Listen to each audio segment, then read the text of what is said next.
स्मृति ऐश्वर्या आप सभी का स्वागत करती हूँ आपके अपने YouTube चैनल स्टडी विद स्मृति में। आइए शुरू करते हैं आज की क्लास।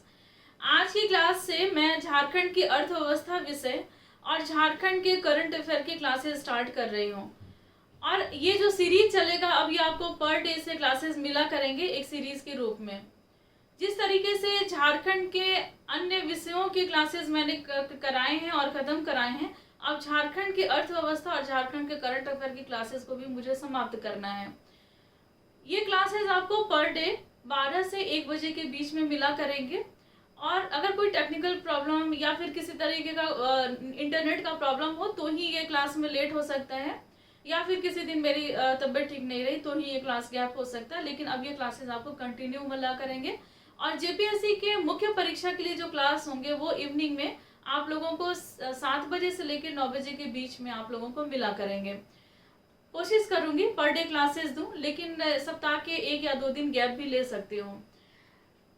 ये जो सीरीज मैंने चलाया है झारखंड की अर्थव्यवस्था और झारखंड के करंट अफेयर्स का, इस सीरीज में मैंने एक और भाग शामिल किया है और वो भाग है झारखंड के मुख्य परीक्षा के लिए जो प्रश्न मैं कराने वाली होंगी उस प्रश्न का भी जिक्र मैं इस क्लास में कर दिया करूंगी, ताकि जो भी मेरे मित्र इसके आंसर को राइट करना चाहते हैं वो राइट करके आप सबमिट करें। पब्लिक चैट का जो ग्रुप है वो डिस्क्रिप्शन बॉक्स में मैं दे दूंगी, ताकि करंट अफेयर्स के जो भी क्लास में लो तो जो करंट अफेयर्स के क्लास के जो पीडीएफ है वो आप लोगों को ये जो एक और जो ऑफिशियल ग्रुप है जो हमेशा बंद रहता है और जिसपे सिर्फ मैं ही मैसेज कर सकती हूँ, तो उस ग्रुप में मैं आपको करंट अफेयर के क्लास के जो पीडीएफ है वो मैं दे दिया करूंगी। तो आप मेरे उस ग्रुप से भी जुड़ जाएं। 2 ग्रुप है टेलीग्राम चैनल पे, एक में लगभग 5000 के करीब में स्टूडेंट है और एक में लगभग 1800 या 1700 के करीब में स्टूडेंट है। जो पब्लिक चैट वाला ग्रुप है उसमें 17 या 1800 के करीब में स्टूडेंट है। तो आप पब्लिक चैट वाले ग्रुप में ऐड होंगे तो वहाँ पे आपको आंसर सबमिट करने का मौका मिलेगा और फिर क्विज भी होते हैं, वहाँ को क्विज करने का मौका मिलेगा। अगर मेरे टेलीग्राम वाले ग्रुप से जुड़ते हैं तो वहाँ पर आपको करंट अफेयर के क्लास के जो पीडीएफ है वो आपको मिला करेंगे। तो जैसे मैंने बताया कि आज से ये झारखंड की अर्थव्यवस्था के भी क्लास स्टार्ट हो रहे हैं। तो झारखंड की अर्थव्यवस्था विषय में मैं आप लोगों को झारखंड के आर्थिक सर्वेक्षण रिपोर्ट 2019-20 के जो इम्पोर्टेंट फैक्ट हैं वो मैं आपको कराऊंगी और साथ साथ ये इम्पोर्टेंट फैक्ट के देने के साथ साथ मैं आप लोगों को झारखंड का जो बजट अभी पेश किया गया उस बजट में कौन कौन से प्रमुख प्रावधान किए गए, अलग अलग वर्गों के लिए किए गए, झारखंड की अर्थव्यवस्था को गति देने के लिए किए गए, तो उन सब के बारे में भी हम लोग क्लास करेंगे। ये उन सारे स्टूडेंट के लिए हेल्पफुल हो जाएगा जो जेएसएससी, सीजीएल और जेपीएससी की तैयारियों में लगे हैं। अब चलिए हम लोग क्लास को शुरू करते हैं और झारखंड की अर्थव्यवस्था में मैं बताऊंगी कि आपको पढ़ने क्या क्या है। तो इसमें आपको मैं आज के क्लास में थोड़ा इंपॉर्टेंट फैक्ट बता दूं जो झारखंड के आर्थिक सर्वेक्षण रिपोर्ट 2019-20 के हैं। तो उसमें झारखंड राज्य की जो अर्थव्यवस्था है उसका विकास दर यानी कि वार्षिक दर क्या है वो जाने हम लोग। तो पिछले भी कुछ वर्षों के विकास दर को हम लोग जानते हैं ताकि ये पता चले कि किस तरीके से ये उसमें उतार चढ़ाव हो रहा है। मुख्य परीक्षा के आंसर राइटिंग में भी ये बहुत ज्यादा हेल्प करेगा। देखिए 2014-15 में ये कितना था, तो 12.5% था। वहीं पर 2015-16 में ये जो वार्षिक दर रहा वो 6.2% था। वहीं 2018-19 में 5.7% ही रहा और ऐसा अनुमान है कि इस वर्ष 7.2% रहे ये वार्षिक विकास दर झारखंड का। तो बहुत ही ज्यादा ये इम्पोर्टेंट हो जाता है, लेकिन चूंकि ये आर्थिक सर्वेक्षण रिपोर्ट 2019-20 के आधार पर है, चेंज भी हो सकता है कोविड-19 के कारण, इसमें कुछ चेंज हो सकते हैं। तो ये ऐसा अनुमान लगाया जा रहा है कि 7.2% रह सकता है। अब हम लोग जानेंगे झारखंड के प्रति व्यक्ति आय के बारे में। और यह जो प्रति व्यक्ति आय है तो अन्य राज्यों से अगर तुलना की जाए तो झारखंड की स्थिति बहुत ही खराब है। अन्य जो 28 राज्य हैं भारत में, तो इन 28 राज्यों में झारखंड की जो स्थिति है वो है 25वें स्थान पर प्रति व्यक्ति आय में झारखंड है। यहाँ से प्रश्न पूछे जा सकते हैं कौन सा स्थान है झारखंड का, 25वां स्थान है। नेक्स्ट है विकास दर में अलग अलग क्षेत्रवार विवरण, जैसे कि प्राथमिक क्षेत्र में जिसमें कृषि आ जाता है, तो प्राथमिक क्षेत्र में अर्थव्यवस्था में क्या योगदान है प्राथमिक क्षेत्र का। द्वितीय क्षेत्र जिसमें उद्योग आ जाते हैं, तो इनका क्या योगदान है अर्थव्यवस्था में, कितने प्रतिशत का योगदान है। वहीं पर तृतीय क्षेत्र जिसमें सेवा का क्षेत्र आ जाता है, तो उसका क्या योगदान है झारखंड की अर्थव्यवस्था विषय में, कितने प्रतिशत का योगदान है, तो यही हम लोग जानेंगे। और ये प्रतिशत से भी प्रश्न जो है वो पूछे जा सकते हैं। देखिए प्राथमिक क्षेत्र में, और अगर उस सबको मिला दिया जाए तो जो सबसे ज्यादा योगदान करता है वो तृतीय क्षेत्र करता है, जो तीसरा क्षेत्र है जिसमें सेवा आता है। तो प्राथमिक क्षेत्र में योगदान कितना है, 15% का योगदान है विकास दर में। झारखंड के विकास दर में कितना प्रतिशत योगदान है, 15% प्राथमिक क्षेत्र का। वहीं पर जो द्वितीय क्षेत्र है उसका योगदान झारखंड के विकास दर में कितना है, तो वो है 20%। और तृतीय क्षेत्र का विकास दर में क्या योगदान है, तो ये है 65%। तो देखा जा रहा है, अगर ये भी प्रश्न पूछ दिया जाएगा, प्रश्न ऐसे बन सकते हैं कि झारखंड के विकास दर में आर्थिक सर्वेक्षण रिपोर्ट 2019-20 के आधार पे झारखंड के विकास दर में कौन से क्षेत्र का प्रतिशत योगदान सबसे ज्यादा रहा, तो ये रहा तृतीय क्षेत्र का। कितना अगर पूछा जाए तो 65%, 65% ये योगदान रहा। अगला है, हम लोग जानेंगे मुद्रास्फीति। झारखंड का जो 2018-19 का जो मुद्रास्फीति का जो दर रहा, वो दर रहा 3.9%। वहीं अब गरीबी के बारे में जाने, इसके पहले की क्लास में मैंने आपको गरीबी के बारे में बहुत सारे, जो झारखंड में जो गरीबी की स्थिति है उसके बारे में मैंने आपको डिटेल में पढ़ाया है जेपीएससी के मुख्य परीक्षा के लिए। लेकिन अब हम लोग थोड़ा जो आर्थिक सर्वेक्षण रिपोर्ट में जो थोड़ा डेटा दिए गए हैं गरीबी से संबंधित जो इम्पोर्टेंट है आपके एग्जाम से, तो वो हम लोग जान लें। देखिए OPHI और UNDP, इन दोनों की एक रिपोर्ट आई है, वैश्विक बहुआयामी गरीबी इंडेक्स 2019। कौन सा रिपोर्ट है, तो वैश्विक बहुआयामी गरीबी इंडेक्स 2019। हम लोग ये जाने कि OPHI और UNDP ये है क्या, तो यहाँ मैंने इसका फुल नेम लिखा है। OPHI जो है वो Oxford poverty and human development initiative, ये इसका ये फुल नेम है, क्या है, Oxford poverty and human development initiative. वहीं पर UNDP का फुल नेम क्या है, तो united nation development programme, UNDP। और OPHI और UNDP की एक रिपोर्ट आई है झारखंड के गरीबी को लेकर के, और वो तो पूरे विश्व में जैसे वैश्विक बहुआयामी गरीबी इंडेक्स 2019 जारी किया गया, तो इसमें झारखंड के भी कुछ डेटा थे। तो झारखंड के बारे में बताया गया कि 2015-16 में झारखंड में 46.5% लोग जो हैं वो बहुआयामी गरीब हैं। कितने प्रतिशत लोग, तो 46.5% लोग जो है वो बहुआयामी गरीबी के श्रेणी में हैं। तो ये किसके आधार पर है, तो वैश्विक बहुआयामी गरीबी इंडेक्स। तो ये अर्थव्यवस्था विषय में मैंने कुछ इंपॉर्टेंट फैक्ट आपको बताए जो आर्थिक सर्वेक्षण रिपोर्ट 2019-20 के आधार पे थे।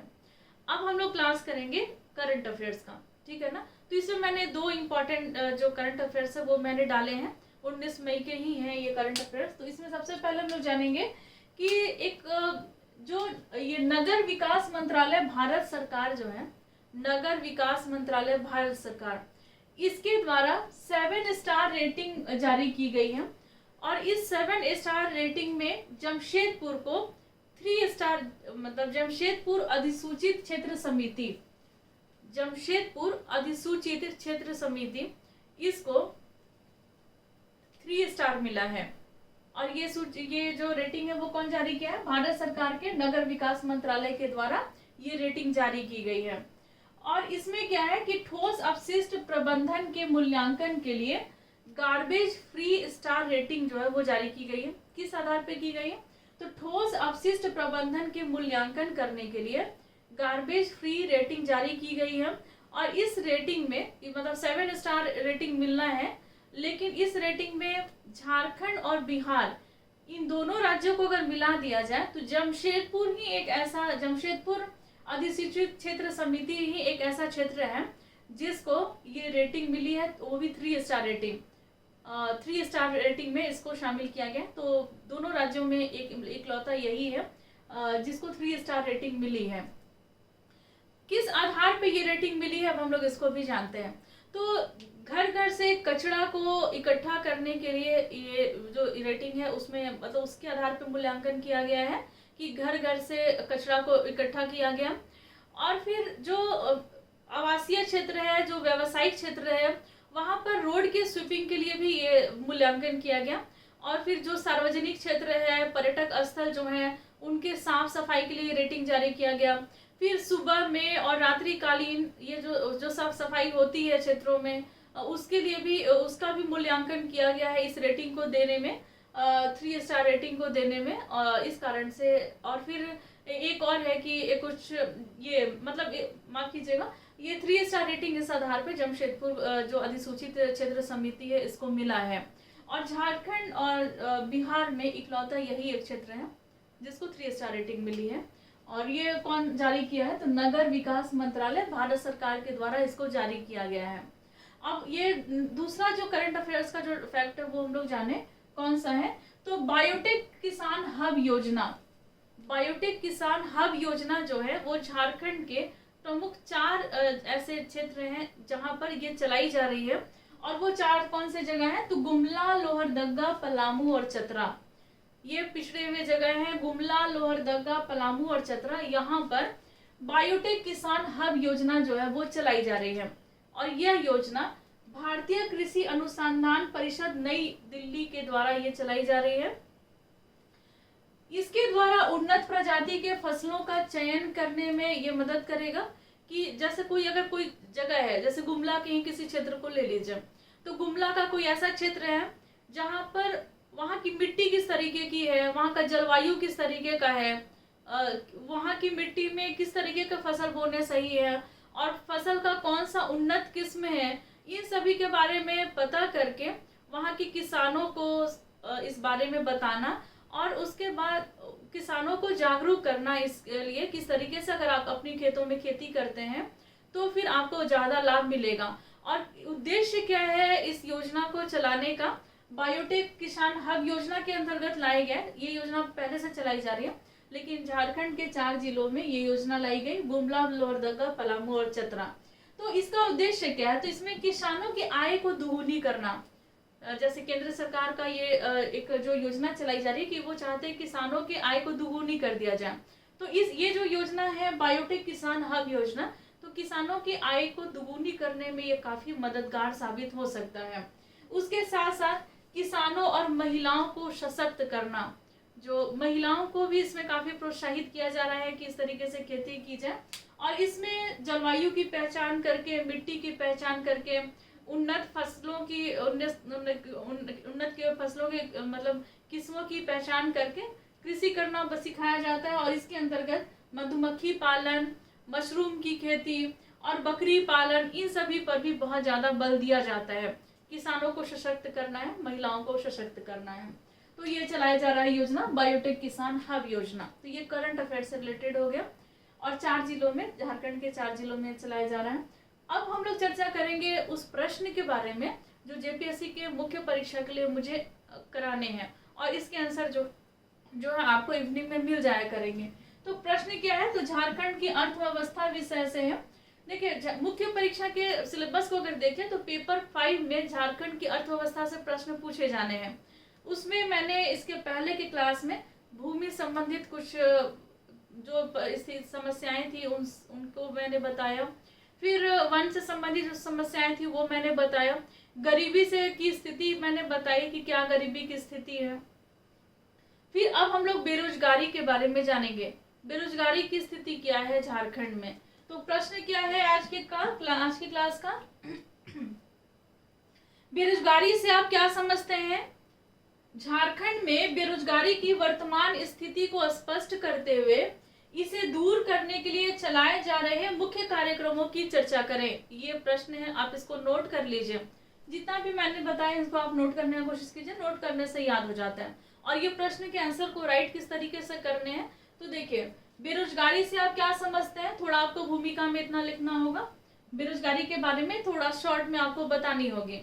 फिर झारखंड में बेरोजगारी के बारे में भी थोड़ा चर्चा आप भूमिका में कर सकते हैं और इसी को आप एक्सप्लेन करेंगे किसमें, तो इसका जो विषय वस्तु जो मुख्य भाग है उसमें। कि बेरोजगारी किसे कहते हैं, इसको आप थोड़ा अच्छे से एक्सप्लेन कीजिए। और फिर झारखंड में बेरोजगारी की अभी वर्तमान में क्या स्थिति है, अभी जो स्थिति चल रही है इसके बारे में आपको बताना है। और इस जो वर्तमान में जो स्थिति है इसको दूर करने के लिए झारखंड सरकार के द्वारा या मतलब केंद्र सरकार के द्वारा कौन कौन से मुख्य कार्यक्रम चलाए जा रहे हैं, कौन कौन सी योजनाओं को लाया जा रहा है ताकि ये बेरोजगारी को दूर किया जा सके, कम किया जा सके। तो उन सारी योजनाओं के बारे में आपको बतानी है, उन सारी योजनाओं को लिखना पड़ेगा, 2-2 लाइन 3-3 लाइन ऐसे करके। तो ये आप मुख्य भाग में इसको डालेंगे और फिर लास्ट का जो भाग हो जाएगा वो होगा निष्कर्ष का। तो इस तरीके से आप इसका आंसर लिखेंगे और लिख के आप सबमिट करेंगे। मैं डिस्क्रिप्शन बॉक्स में प्लेलिस्ट मार्क कीजिएगा, वो सारा दे दूंगी। और एक चीज़ और, डिस्क्रिप्शन बॉक्स में मैं आज का मेरा अभी जब वीडियो बना लूँगी तो इसके बाद का मेरा यही काम है कि मैं प्लेलिस्ट को अरेंज कर दूँ। मुझे 2-4 कंप्लेन आ चुके हैं, मैं प्लेलिस्ट को, हाँ मुझे थोड़ा सा व्यस्तता बहुत ज़्यादा था, क्लासेस भी देने थे और भी घर के सारे काम भी थे और बहुत सारे मैसेज भी आते हैं, उनके रिप्लाई करना, फिर मुझे चोट भी है पैर में जिस कारण से काम जो है वो थोड़ा स्लो होता है। तो आज मैं प्लेलिस्ट में सारे क्लासेस को अरेंज कर दूंगी और कोशिश करूंगी कि हर एक वीडियो में प्लेलिस्ट जो है डिस्क्रिप्शन बॉक्स में डाल दूँ। पिछले जितने भी क्लासेज हैं सब में आपको प्लेलिस्ट जो है वो अरेंज मिल जाएंगे। और जो जिस तरीके से आपको मैं कोशिश करूंगी कि टेस्ट के बारे में भी आप लोगों को क्लियर कर दूं, जो ऑनलाइन टेस्ट ले रही हूँ उसके बारे में भी एक छोटा सा वीडियो मैं आपको दूंगी ताकि आप उससे अवेयर हो जाए, आपको पता चले कि किस तरीके से ये टेस्ट आपको लेने हैं। तो आज की क्लास में बस इतना ही, मिलते हैं नेक्स्ट क्लास में, लेते हैं आपसे विदा, धन्यवाद।